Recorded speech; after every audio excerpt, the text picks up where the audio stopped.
Hello comic book fans, today we're talking about HYDE Street issue 2, a part of the Halloween October, talk about these more darker and cooler stories. And HYDE Street caught my eye because it really separates itself from the rest with these interesting characters. And the fact that it carries such an unknown within the story, it keeps bringing you back. And it's both, I would say, like a horror story mixed in with a dark fantasy. In the second story, we get a backstory on the boy from the first issue, Mr. Peep Pranky Peabody. Like, that's his name.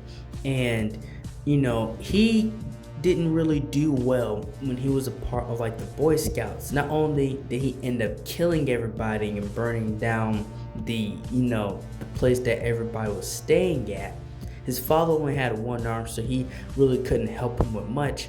And then just the way people treated him and talked to him, he wasn't a kid that went out his way to be bad. He wasn't a bad kid, you know what I mean? It wasn't his intention to be evil. People just treated him really messed up. And even when he asked for help, people really didn't give him the help at all. And that's when we're sped up to modern day, and he's just at the bar having his Sunday or whatever, when this cop comes in. Everybody seems to know him. He's, kid, I'm taking you back to your teachers and stuff like that.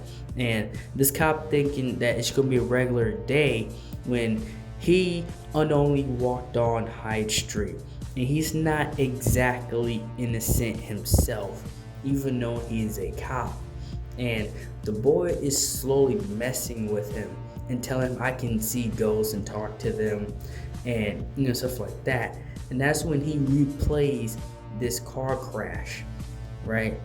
And at first you think this car crash just happened, but really Peabody is sending this cop back in time and pretty much showing him, I know who you really are.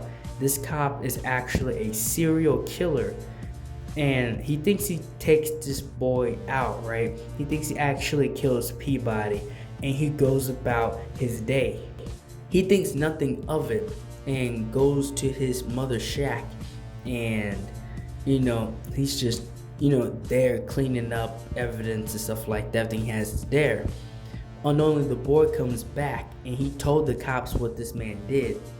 And that's when he told him, you can either go out there and confess or you can take yourself out. Obviously, he went the route of killing himself and taking himself out, and not turning himself in and telling the truth.